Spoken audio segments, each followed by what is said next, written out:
Hi, Mary Ellen back again, and we're going to continue now with our vocabulary series, and we're going to use the word try. Now, I absolutely do love the expression, if at first you don't succeed, try again. But here's the thing, somewhere along the way, the word try actually builds up, once again, that negative energy. And as I said before, this is a feeling universe. So what I will hear when I'm, talking to my team, and they'll call up and they'll say, Mary Ellen, but I'm trying and I'm trying and I'm trying. What are they really saying to you when somebody says that? What they're saying is, or what I know that they're saying to me, in the instance that the example I'm giving you is, I've worked so hard and I'm not seeing results. Okay, I'm not seeing the results that I want to see. Now, we have to look at it this way. You see, when you look at the word try, for example, if I'm a farmer and I'm planting corn, I'm not expecting tomatoes to come up. I know that I have to work that field, I have to, plow it or whatever. I mean, I'm not a farmer, but you sow the harvest. But the seeds that were planted were corn, not tomatoes. So we know we don't expect tomatoes to come up. So when somebody says to me, I'm trying and I'm trying and I'm trying so hard in this business, what they're saying is, I'm not seeing the results. And so you have to change their mindset and help them change their mindset and let them see that when they're trying, that they're actually succeeding, that the corn has gotten there, that they didn't get tomatoes. They're just not seeing the results yet, because just like the farmer who planted that corn, he's not expecting to plant the corn in one day and then to rise up real fast the next. There are certain crops that do come up sooner, and your mindset will make things appear sooner. But there is a process that you go through, and I'm going to turn to my children here, and talk about that again, because actually becoming a mother really helped a lot of these lessons that I had learned over life come home. You can hear that's my littlest one. Maybe you're hearing him in the background. I have a 3-year-old son, Jacob, and a 5-year-old daughter. Now, the 3-year-old at this point is really starting to learn to put his clothes on and gets very excited. And the process, and it's very wonderful and it goes all the way back to the first series on mindset that I spoke about, how we are born with the proper mindset. And he just keeps doing it, and it's so funny because, he'll put 2 legs in one pant leg, when he goes to put his pants on sometimes.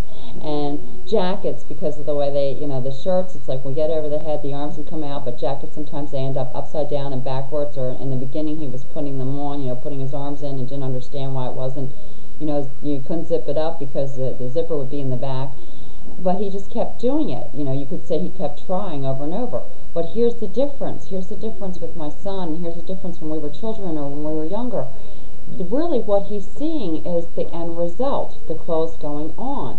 And this takes me back to when my daughter was born. She's 5. And I actually went to the pediatrician because, she was eating all kinds of, I would make her a little bit of a sweet potato and everything. We never did canned food or jar food. I just always gave her all natural vegetables and everything. It was just so easy to do. And, she didn't mind me spoon feeding her, but then she learned how to use the little thumb and finger, the pincher thing, and she could pick up her own food. And so for the longest time, the only thing she wanted to eat was cheese, because it was something she could pick up, a piece of cheese, she could pick it up. She didn't want the sweet potatoes anymore. She didn't want any of the other stuff that had to be spoon-fed to her. She was excited because she had accomplished something she wanted to do, which was feeding herself. But feeding herself with a spoon was something that she needed to just still master that skill. See, now I'm using the term master that skill. See, when I hear the word try, when I go to put a concept or try something new, I'm really telling myself that I'm mastering that new skill. And this is what you need to start using and realizing. Thomas Edison, to paraphrase, and you probably have heard this before if you've been listening to self-help people. Every attempt discarded was, one towards success or whatever, and thus the light bulb, was born. It's the same thing in life. It's the same thing in our business. If you watch your children or you remember back or things that you wanted to accomplish, it's all about learning and mastering that skill set and doing it over and over and over again until you've mastered it.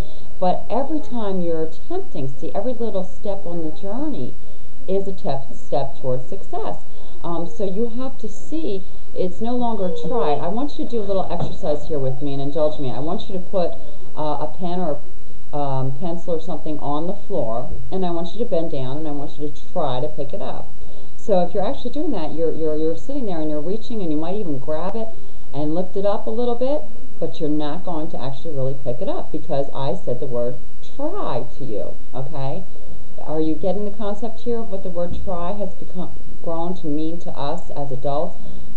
The pen's on the floor, or the pencil, your fingers are reaching down, you're down there, you're grabbing it, and I'm asking you to lift it up. I'm not saying lift it up, do it.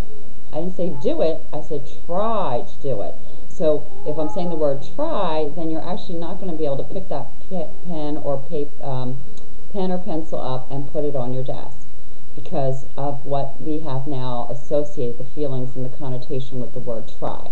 That being said, let's change that mindset and let's get people into the thing where, okay, every time, you go to reach, just like my daughter when she was going to reach for the food and she wanted to do that, and when she finally did it, that was all she would do was pick up food that she could eat with her fingers. She no longer wanted the food with the spoon until she mastered that, so she was ready to move on to the next thing. But that's what we need to do. We need to actually see ourselves and visualize, and it goes back to that whole thing of we're born with the proper mindset of actually achieving it. So when somebody says to you, I'm trying, or if you're saying to yourself, oh, I have tried and tried and tried this and tried that and tried this and tried that and everything that I can think of, well, guess what? You've found your solution. I mean, it's here. Every step that you've done, all the knowledge that you've learned one of two things: what to do or what not to do. Going back to Thomas Edison, every time he said, well, I just learned another way not to make the light bulb. So that's what we're doing here. We're learning how to do it, basically, is what we're learning. So we want to put positive energy behind that. Okay? I'm going to continue this vocabulary changes. The next one is real exciting. You will never use the term bills again.